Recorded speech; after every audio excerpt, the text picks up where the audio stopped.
ஹே யூடிஸ், welcome back to our channel.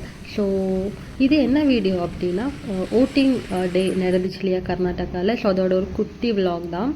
நானும் D வந்து அன்றைக்கி ஃப்ரைடே. ஸோ காலையில் சீக்கிரமாக எழுந்திரிச்சிட்டு வீட்டில் பூஜை எல்லாம் முடிச்சுட்டு தான் நாங்கள் வந்து ஊருக்கே கிளம்பினோம். எங்களோட ஓட்டிங் வந்து ஊரில் தான் இருக்குது. ஸோ ஊருக்கு போயிட்டு அங்கே ஓட் போட்டு ரிட்டன் வரலாம் அப்படின்னு தான் பிளான் இருந்துச்சு எங்களுக்கு. ஸோ அன்றைக்கி வந்து 9:30 கிட்ட பெங்களூர்லேருந்து கிளம்பிட்டோம். ஃபர்ஸ்ட் வந்து மண்டியா போயிட்டு, மண்டியாவில் தான் என்னோடய ஓட்டிங் இருக்குது. அதுக்கப்புறமா டீக்கு வந்து அவனோட ஊரில் இருக்குது. ஸோ என்னோடய வீட்டுக்கு போயிட்டு கொஞ்சம் நேரம் ரிலாக்ஸ் பண்ணிட்டு அதுக்கப்புறமா தான் ஓட்டிங் போடலாம் அப்படின்னு கிளம்புனோம். தன்வி பாருங்கள் எப்படி அவங்க அப்பா கூட பயந்து உட்காந்துக்கிட்டு இருக்கேன். ஏன்னா டீக்கு மட்டும்தான் வந்து பயப்படுவான். அவன் ஃபேஸ் பார்த்தாலே உங்களுக்கே தெரியும் எந்த அளவுக்கு வந்து அவனுக்கு வந்து பயப்படுவா அப்படின்னு. அப்படி தான் இருக்கணும். அதுக்கப்புறமா ஒரு 12:30 கிட்டே நாங்கள் வந்து ஓட்டிங் போட கிளம்பிட்டோம். வீட்டுக்கிட்டேன்னு ஒரு 5 மினிட்ஸ் அவ்வளோதான் ஓட்டிங் பூத்துக்கு. அம்மா அப்பா வந்து ஆல்ரெடி போட்டுட்டாங்க. நான் அக்கா மாமா மட்டும்தான் போடணும். ஸோ நாங்கள் பின்னாடி போயிட்டோம். ஒரு 12:30 ஒரு 12:40 கிட்டே ஆயிருக்கும். ஸோ ஓட்டிங் போடுறதுக்காக வந்து நாங்கள் கிளம்பிட்டோம்.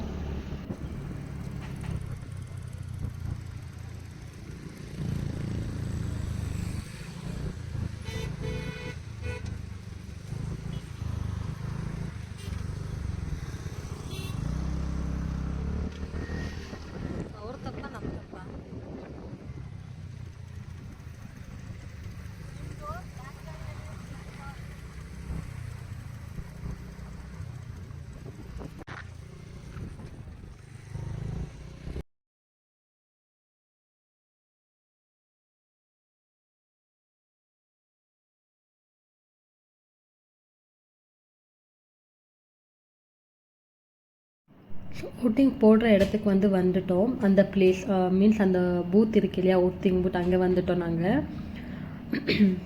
ஸோ என்ன அப்படின்னா, லாஸ்ட் இயர் மீன்ஸ் லாஸ்ட் ஓட்டிங்லலாம் வந்து பின்னாடி நாளே வந்து ஓட்டர் லிஸ்ட் வந்து கொடுத்துடுவாங்க. இந்த வாட்டி வந்து தெரியல, கொடுக்கல எங்களுக்கு. நாங்களே போய் அங்கே உட்காந்துருப்பாங்க இல்லையா, அங்கே வந்து தேடினோம். தேடினதுக்கப்புறமா தான் வந்து லிஸ்ட் கிடச்சிது. அதுக்கப்புறமா போய் ஓட்டு போட்டோம். ஓட் வந்து எங்களோட ரைட்ஸ், மறக்காமல் ஓட் வந்து போட்டுடணும். தமிழ்நாடுலேயும் வந்து ஆல்ரெடி எலெக்ஷன் நடந்து முடிஞ்சிருக்கு. ஸோ ரைட் பர்சன் சூஸ் பண்ணியிருக்கீங்க அப்படின்னு நம்புகிறேன். ஸோ நானுமே வந்து எனக்கு தெரிஞ்ச அளவுக்கு ரைட் பர்சன் அப்படின்னு தோன்றதுக்கு வந்து நானும் ஓட் போட்டிருக்கேன். ரிசல்ட் வந்த அப்புறம் தான் தெரியும் என்ன ரிசல்ட் அப்படின்னு. ஸோ ரைட் பர்சன் சூஸ் பண்ணால் நமக்கு தான் நல்லது. ஸோ அதுக்கப்புறமா லிஸ்ட் எடுத்துகிட்டு நானும் அக்கா மாமா எல்லாமே வந்து ஓட் போட போயிட்டோம்.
ஸோ நான் என்னோடய ஓட் போட்டுட்டு வந்துட்டேன். இங்கேருந்து வந்து நான் ஸ்ட்ரைட்டாக டியோட ஊருக்கு தான் போனோம். மறுபடியும் வந்து என்னோடய வீட்டுக்கு போகல. ஏன்னா ஆல்ரெடி டைம் ஆகிடுச்சு, ஒரு 1:20 கிட்டே ஆகிடுச்சு. ஸோ டியோட ஊருக்கு போயிட்டு ஓட் போட்டுடலாம் அப்படின்னு தான் கிளம்பிட்டோம் நாங்கள். என்னோடய ஓட் வந்து நான் போட்டுட்டேன். அதை ஷோ ஆஃப் பண்ணல அப்படின்னு தான் வந்து விரல் எல்லாமே காட்டினேன். டி அதுக்குள்ளே வந்து வீடியோ எண்டு பண்ணிட்டான். ஜஸ்ட் ஒரு சின்ன கிளிப் மட்டும் இருக்குது பாருங்கள். ஓட் போட்டால் அது ஒரு மாதிரி ஷோ ஆஃப் தானே. ஸோ ஓட் போட்டு நாங்கள் வந்து கிளம்பிட்டோம். டியோட ஊர்கிட்ட போயிட்டு அங்கேயும் வந்து ஓட்டிங் போட்டிடலாம் அப்படின்னு தான் போனோம். இன்னும்